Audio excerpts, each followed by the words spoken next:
Anyways, when I hired my first sales rep, I hired this dude. He was in his 50s. He was old enough to be my dad, and taught him what I needed to, and off he went. And if he had questions on a job site, he would FaceTime me, and so I'd answer my phone on the roof, hanging a piece of gutter. He'd be like, hey, I'm looking at this, boss, blah, blah, blah. What do you think? And give him his help, and that was it. That's how we trained, all right?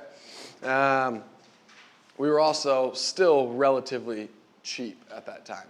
And then I raised our price $1 a foot, and he lost his crap. And he was like, I don't know, man. We're already losing jobs because we're too expensive and blah, blah, blah. And I was like, just do it. And so he does it. And then later on, like the next year, I'm like, hey, we got to go up 50 cents because materials are going up. And he's like, no way, you can't do it. And then he quit, all right, because it was too much. So he started selling at $6 a foot, and he quit at $7.50 a foot. And crazy, right? Absolutely crazy. And so then I just hired more. But for me, taking the sales hat off first was the simplest one for me to take off because I was so married to the technician. So some of y'all, you're not wearing the technician one, so I know you can take that one off because you're not a technician anymore. So you can take the top one off of you. Who else can take the technician hat off of their business? I know Richard can. You're still on the job sometimes. All right. So now, I'm sorry, everybody's kind of backwards to me, but the technician hat, all right? The learning management system is one of the most pivotal parts to being able to get rid of the technician hat because, like Brandon brought up yesterday, he'll train them for about a month, and then they can handle a job themselves. And that was the same situation with me. I had to be on jobs, and it was so irritating for me training people because installing gutter was like second nature to me. And so if somebody messed up, if where their corner came together, it didn't look good, I'm like, do you not have eyeballs? Like, what the heck? Or stupid little things, you know? Let's say the driveway's right here, and we got a downspout coming right here, and they put a screw on this side. And I'm like, bro, why you got the screw on the side that they're going to see? Like, put it on the other side where nobody's ever going to see it.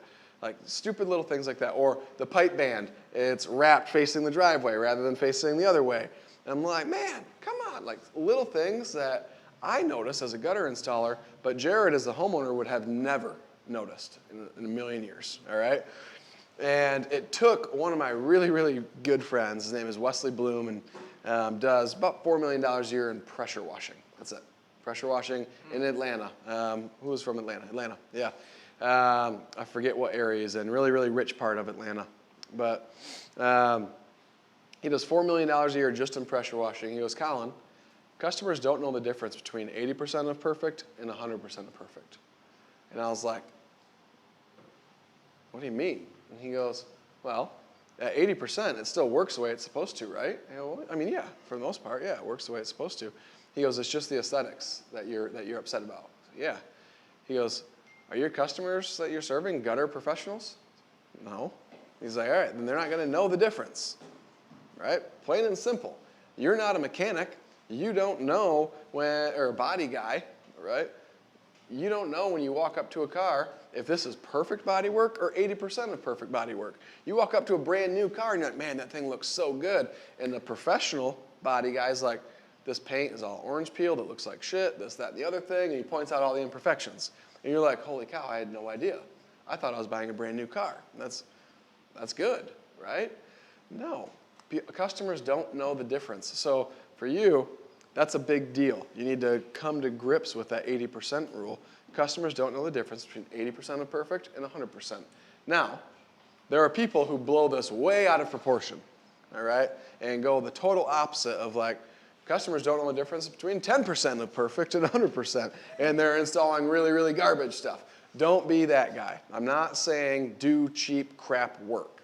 I'm saying don't be so hard on your employees because they're not going to do it perfect every time like you would, all right?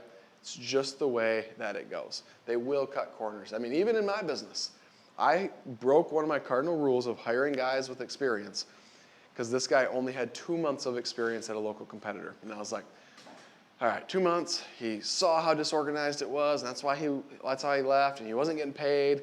And so, like, I think we can save this guy. And I brought him on, and I had my first ever gutter get ripped off of a house. twice this last winter because of him, because he decided that putting one hanger in the middle and one on each end was plenty enough. He put all the hangers in, just didn't put the screws in, right? And refused to seal corners the way that we taught him, the way that the videos taught him. Nope, that's not needed. You know, with a box miter, he would just put it on and do one bead where the seam is, and that's it, right? And so we had to go back and fix. Luckily, it was easy to fix because he didn't seal it nearly enough. So it was easy to take it off and fix it the way it's supposed to be fixed, but or seal it the way it's supposed to be fixed. But you still have issues, right? It's gonna happen. And like this guy, going back to how long, I think Dan asked the question, like how long until you know a sales rep is gonna make it or not make it. This guy played it off really, really, really well for 2-3 months. He actually got to be a lead guy because he was doing so well. And then he became a lead guy and he started doing his own way, right? Because now there wasn't a boss on the job site making sure he was doing what he was supposed to be doing, all right? So it doesn't matter how fine-tuned of a machine you have, people will still people sometimes, right? Now, what separates us from Joe Blow is Joe Blow says, oh, nope, Snow ripped that off, that's not my problem. And we're like, shit, we're getting back there and we fix it the next day, right? And it's taken care of because that's our customer service. And then we also point out to the customer, hey, this employee is no longer with us, and this is part of the reason why, right? And so then we just start calling up all the other customers and saying, hey, we want to just come by and do a quality inspection. And we go through and make sure all the screws are in and all that crazy stuff. So anyways, I just scared the crap out of you with hiring technicians. But 80% rule, all right? You can take this hat off when you are okay with 80% of perfection on your job sites, all right? Do you expect perfection on all your job sites? No. No. It's unattainable. Whew. That's why we stack all the hats, because it's really freaking hard to wear them, and they fall off sometimes, and you forget about things, and all that. Our next hat, that usually comes off in the order of this. So technicians and sales, it's really like which one do you want to get rid of first, all right? That one's up for toss, all right? You can pick which one. This next one that usually comes off is your admin, all right? The person answering the phones. And this one is hard to get rid of, this hat is hard to get rid of because it's not an income producing position. It is purely just $3,500 a month that you have to pay somebody that doesn't equal them making you more money. Now, you can turn it and have them help make some money. They can do some follow-up calls and whatever else for you. But generally speaking, somebody answering your phones and scheduling does not make you more money they increase efficiencies, but they're not income producing like a salesperson or a technician is. Make sense? Everybody tracking with me? This is a hard hurdle for a lot of people to get over. For me, when I hired my first admin, I was 2.5 years into business, 2 years into business, something like that. Hired my first one because I was tired of answering the phone while I was on a ladder or missing a call while I was with a customer, or like whatever it was. So I hired one. I think I paid her like $14 an hour. This was like 2018. So $14, $15 an hour, something like that. And this girl just loved admin work. And so I was like, I don't know what this looks like. I need you to answer my phones. I need you to know how to use the CRM. Everything else, like, we'll figure it out as we go. And she's like, okay. And so she wrote out our first script. She's like, I need to know what to say. And like, how do you answer the phone? And so I told her how I answer the phone. She's like, okay, that's all right. Like this. And I was like, oh, that's really good. Let's add this question. Oh, yeah, okay. What about this question, right? And she just built the whole script. And I was like, wow, that's really cool. She built probably 50% of what is still in my admin systems today, all right? She built it. I didn't have to do it. And that was my first like real aha moment in business was, holy crap, other people can build this thing for me. I don't have to do all the work. Like, whoa.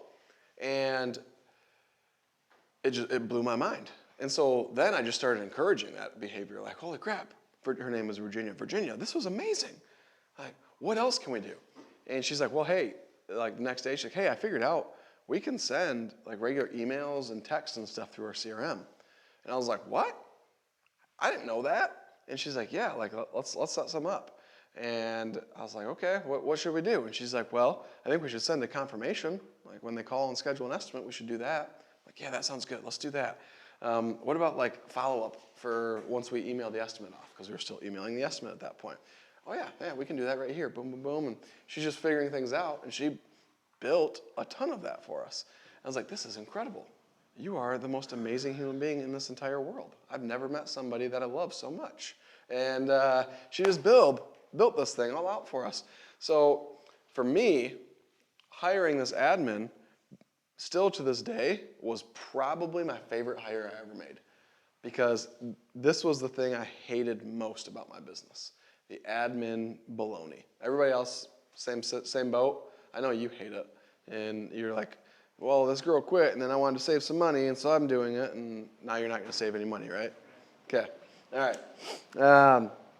But that was my favorite hire because I felt like I maybe only gained like 4 hours a day of like actual duties, but I felt like I gained an entire day every day because I didn't have to do things I hated.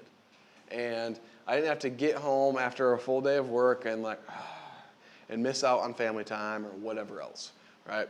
It was all just handled for me and handled way better than if I was doing it, if I'm being completely transparent, all right? So next hat, what was this, our hiring? There we go. Next hat that most people get to take off is hiring. And once you've hired the admin, and then your admin can start doing some interviews for you. Or you hire a manager, and they get to start doing the interviews for you. Anybody in here not hire for their own businesses? You all do all the hiring, correct? Okay. All right. One of the coolest things is when you walk into the building and there's a new person and you can just act like you're a customer. It's the most amazing thing in the world.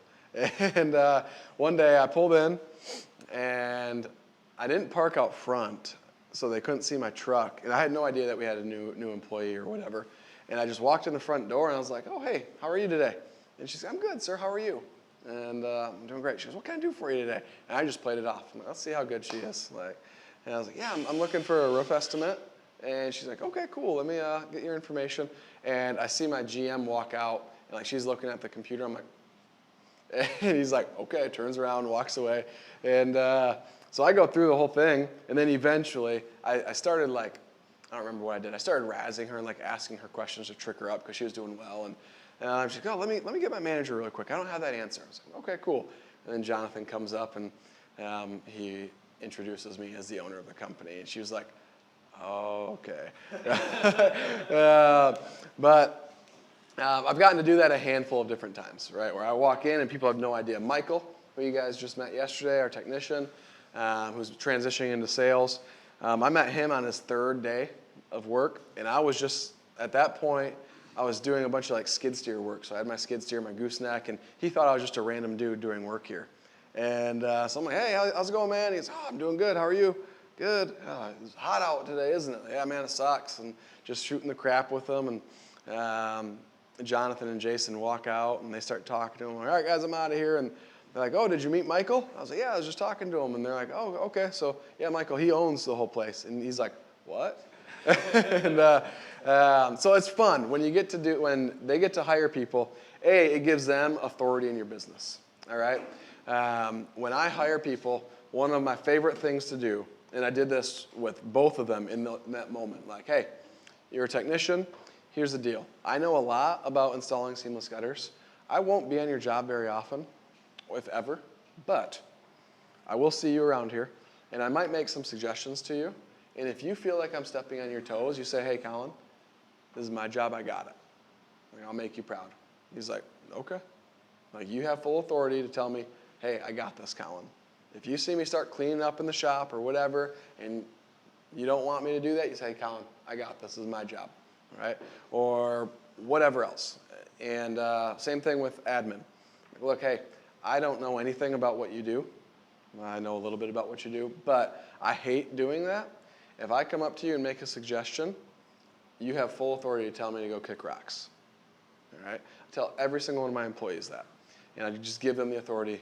You have the ability to run with this position. All right? And that radically changes the ownership that they have in doing their job. They feel like, okay, I'm the boss now, and I can make the necessary changes to make my job easier and make the business better. All right? So when I did that with hiring, and I allowed other people to start doing the hiring, they were like, Colin, don't you want to meet them? No. Jonathan, I trust you fully. Like, we are equally yoked when it comes to leadership and our company culture and who we want in the building. I fully trust you to do that.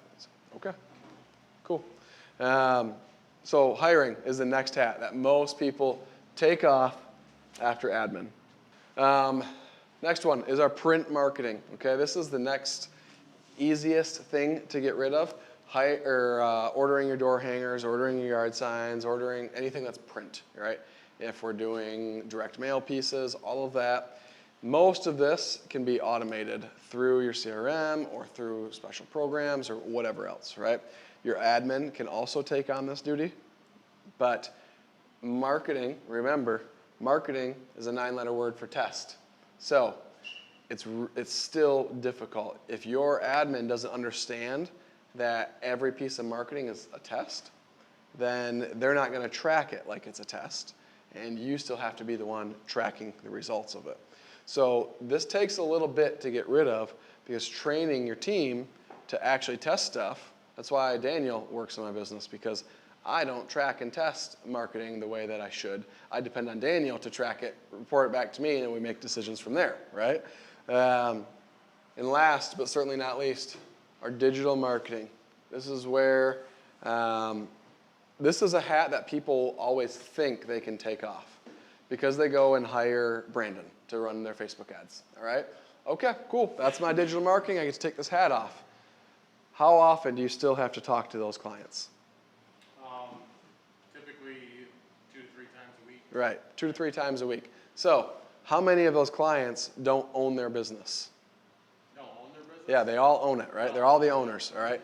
So that's point in case. Yeah, I don't Yeah. never talk with You've never talked with a manager or whatever, right? Yep. So they all still own it. Yes, Brandon, as a digital marketer, is doing the thing, but they are still tracking the results. They are still, hey, this offer's not working, can we try this one, or whatever else, right? They're still involved in the decision, and this is usually the last hat that is taken off because of what Daniel said. It's usually the highest stakes. When you are spending a lot of money on Facebook and Google, it can get really, really wild. You get into like info products or even just like regular water bottles or whatever else. There's companies out there that are spending hundreds of thousands of dollars a day on ads. Hundreds of thousands of dollars a day. And if you are not calculating this and it's not working, you're out hundreds of thousands of dollars, right? So you need to be watching this stuff like a hawk. That's where a fellow like Daniel becomes very, very, very, very valuable versus me. So it's a hat that is really hard for a lot of people to get rid of because they don't have somebody in their business that they can trust with their money like that. Make sense? Everybody tracking with me on that?